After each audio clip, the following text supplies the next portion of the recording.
থেকে থাকে তবে সেটা হলো মানুষের। আজকের সময়ে পৃথিবীতে জনবসতির সংখ্যা 8 বিলিয়নের কাছাকাছি, মানে প্রায় 800 কোটি মানুষ এই পৃথিবীতে রয়েছে। আর বিগত কয়েক দশকে আমাদের এই পৃথিবীতে মানুষের জনবসতি পৌঁছে দাঁড়াবে প্রায় 11 বিলিয়ন। কিন্তু সময়ের সাথে সাথে পৃথিবীর ক্ষমতা এতটাই কমে যাচ্ছে যে এত অধিক লোকের জন্য পৃথিবী না তো খাদ্য তৈরি করতে পারবে, না তো এত মানুষকে জীবিত রাখতে পারবে। এ কথাটা মানুষেরা ভালোভাবে জানে যে তারা যদি এই ব্রহ্মাণ্ডতে পৃথিবীর মতন অন্য কোনো গ্রহকে খুঁজে না বের করে, তবে সেদিন দূরে নয় যখন পৃথিবীর সাথে সাথে মানুষেরও অস্তিত্ব একসঙ্গে মুছে যাবে। আর ঠিক এই কারণেই মানুষ কখনো চাঁদ আবার কখনো মঙ্গল এই দুটি জায়গায় পৌঁছাতে এবং বসবাস করবার জন্য চেষ্টা করে যাচ্ছে। আর এই সময় মানুষের কাছে বসবাস করবার জন্য পৃথিবীর পর যে গ্রহটি রয়েছে সেটা হলো মঙ্গল। মানুষেরা অনেক লম্বা সময় ধরে মঙ্গল গ্রহতে মানুষের জনবসতি গড়ে তোলবার জন্য চেষ্টা চালাচ্ছে এবং এটা আশা করা হয় বিগত কিছু দশকের মধ্যেই আমাদের পৃথিবী থেকে মানুষ মঙ্গল গ্রহে বসবাস করবার জন্য পৌঁছে যাবে। আর এগুলো শুনবার পর আমাদের মনে যে প্রশ্নটা ওঠা স্বাভাবিক সেটা হলো, আমাদের এই সুন্দর পৃথিবীকে মানুষ এত নোংরা এবং অস্বাস্থ্যকর করে তুলেছে এবং যে সুন্দর পৃথিবীতে মানুষ প্রায় সব ভালো জিনিসগুলোকে নষ্ট করে ফেলেছে, এমন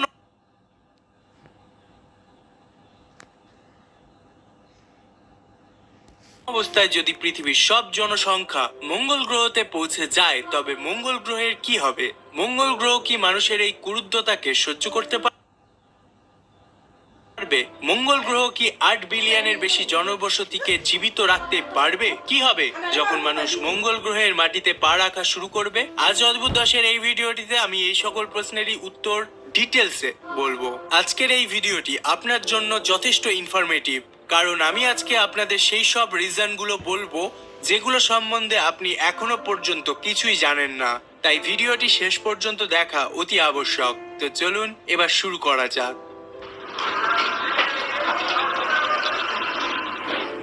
ভিডিওটিতে আরো এগোনোর আগে আজকের স্পন্সর সম্বন্ধে জেনে নেওয়া যাক। আপনি কি ঘরে বসে বোর হচ্ছেন? তাহলে গেম খেলুন এবং ইনকাম করুন। জানতে চাইছেন কিভাবে? চলুন আমি বলছি কিভাবে। গুগলে সার্চ করুন www.skillclash.com। হ্যাঁ, স্কিল ক্লাশ। কি আপনি কখনো এই ওয়েবসাইটের নাম শোনেননি? এটা এমন একটি ওয়েবসাইট যেখানে আপনি গেম খেলে পয়সা ইনকাম করতে পারবেন। সব থেকে মজাদার ব্যাপার হলো এটা করবার জন্য আপনাকে কোনো অ্যাপ ইনস্টল করতে হবে না। এখানে আপনি ক্রাম, লুডো, ক্রিকেট, পুল আর এসকেপ রানের মতো ইন্টারেস্টিং গেম খেলে পয়সা জিততে পারবেন। এবার হয়তো আপনি ভাবছেন জেতা টাকা কিভাবে বার করবেন, তো ঝটপট ট্রান্সফার করে নিন পেটিএম, ইউপিআই বা অ্যামাজন পেতে। এমনকি আপনি বয়ফ্রেন্ড গার্লফ্রেন্ডের রিচার্জ পর্যন্ত করে নিতে পারেন এখান থেকে। এছাড়াও অনেক মাধ্যম আছে এখান থেকে টাকা ইনকাম করবার। বন্ধুদেরকে রিফার করে বা তাদের মধ্যে টুর্নামেন্ট করিয়ে স্পেশাল টুর্নামেন্টে ইয়ারফোন, মোবাইল, ল্যাপটপ জেতার সুযোগ রয়েছে। স্কিল ক্লাসে এখন 1.5 কোটির থেকেও বেশি অ্যাক্টিভ প্লেয়ার রয়েছে। তাই দেরি কেন করছেন? লিংক ভিডিও ডিসক্রিপশনে এবং পিন কমেন্টে রয়েছে। কখনো মঙ্গল যান, আবার কখনো মিশন মঙ্গল, কখনো নাসা, আবার কখনো ইসরো, কখনো আমেরিকা, রুশ, চীন, আবার জাপান, প্রত্যেকেই মঙ্গল গ্রহের পেছনে পড়ে রয়েছে। আর মঙ্গল গ্রহের পেছনে দৌড়ানোর এই রেশে আমাদের ইন্ডিয়াও রয়েছে। এমন অবস্থায় এই প্রশ্নগুলো ওটা স্বাভাবিক যে আমরা চাঁদকে ছেড়ে কেন মঙ্গল গ্রহের দিকে পাগলের মতন পড়ে রয়েছি, যেখানে মঙ্গল গ্রহ আমাদের থেকে অনেক দূরে আর চাঁদ অনেক কাছে রয়েছে। তবে শুনুন, এমনটা করার পেছনে মুখ্য 3টি কারণ রয়েছে। রিজন নাম্বার 1, সর্বপ্রথম কারণটি হলো পৃথিবীর মতন বাসযোগ্য জায়গা। আপনার এটা জানা খুবই দরকার যে চাঁদে পানীয় জল তো রয়েছে, কিন্তু এখানে মানুষের বসবাসযোগ্য জায়গা একদমই নেই।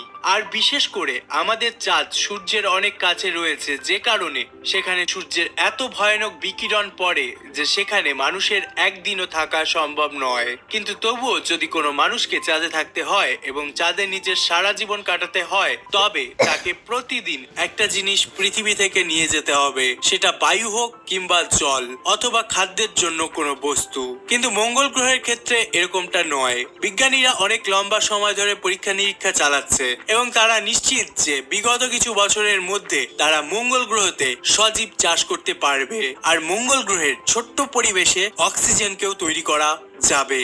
এখানে এই কথাটা তো সম্পূর্ণ পরিষ্কার যে চাঁদে রোবট পাঠানোই ঠিক হবে, মানুষকে না। কিন্তু মঙ্গল গ্রহতে মানুষের জীবনযাপন করবার কথা ভাবা যেতে পারে। আর এগুলো তো কিছুই না, পরের রিজনটা আপনাকে আরো বেশি চমকে দেবে। রিজন নাম্বার 2, দ্বিতীয় কারণটি হলো মঙ্গল গ্রহতে জীবনের খোঁজ। বিজ্ঞানীরা প্রায় গ্যারান্টি সহকারে বলে যে মঙ্গল গ্রহের পরিবেশ এমন ধরনের যে নিশ্চয়ই সেখানকার মাটিতে কোনো না কোনো শুষ্ক জীব বসবাস করে।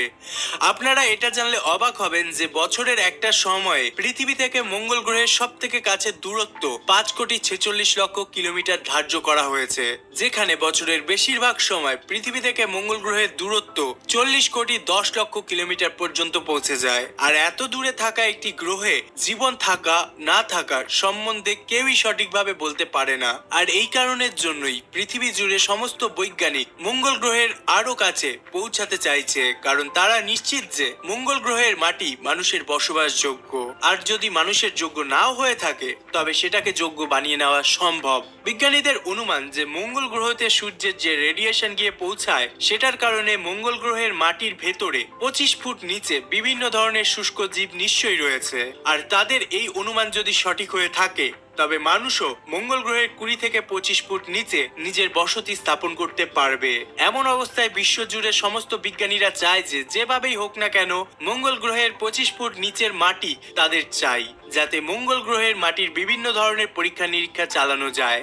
যদিও বিজ্ঞান এখনো পর্যন্ত ততটা আধুনিক হয়নি যে সেটার সাহায্যে 20 থেকে 25 ফুট গর্ত করার মতো যন্ত্র মঙ্গল গ্রহে পাঠানো যেতে পারে, কিন্তু একদিন না একদিন বিজ্ঞানীরা এটাও করতে সফল হয়ে যাবে, কারণ এ বিষয়ে রিসার্চ অলরেডি শুরু করা হয়ে গেছে। রিজন নাম্বার 3, তৃতীয় কারণটি হলো নিজেকে সবার থেকে বেশি বড় দেখানোর চেষ্টা। যেমনটা আপনারা সবাই জানেন যে আজ থেকে 50 বছর আগে একটা সময় ছিল যখন পৃথিবীর দুটো বড় দেশ আমেরিকা এবং রাশিয়ার মধ্যে কম্পিটিশন চলেছিল যে কে সর্বপ্রথম চাঁদে পৌঁছাতে পারবে। আর ঠিক সেই সময়কার মতনই আজকের সময়েও পৃথিবীর বহু দেশ একটা কম্পিটিশনে লেগে রয়েছে যে মঙ্গল গ্রহতে সর্বপ্রথম কে পৌঁছাতে পারবে এবং কে সেখানে সর্বপ্রথম জীবন খুঁজে বার করতে পারবে। কারণ এমনটা করতে যে দেশ সর্বপ্রথম সফল হবে সেই দেশ মঙ্গল গ্রহের সর্বস্ব রাজত্ব করতে পারবে আর সম্পূর্ণ বিশ্বে মহাকাশ বিজ্ঞানের আধুনিকতায় সর্বোচ্চ লিস্টে থাকবে। এই কারণে আমেরিকা, চীন এবং ব্রিটেনের সাথে সাথে ভারতও মঙ্গল গ্রহতে পা রাখার জন্য দ্রুত গতিতে চেষ্টা চালিয়ে যাচ্ছে। এই সিচুয়েশনটা ঠিক সেই রকম যেন কোনো ম্যারাথন দৌড় চলছে, আর যে সবার আগে গন্তব্যস্থলে পৌঁছাতে পারবে সেই জিতবে। এবার প্রশ্ন আসে যে যদি কেউ মঙ্গল গ্রহতে পৌঁছাতে সক্ষম হয় তখন মঙ্গল গ্রহ তার সঙ্গে কি করবে? মানুষ কি খুব সহজে মঙ্গল গ্রহের মাটিতে পা রাখতে পারবে? তো বন্ধুরা, আপনাদের এটা জেনে রাখা দরকার যে এখনো পর্যন্ত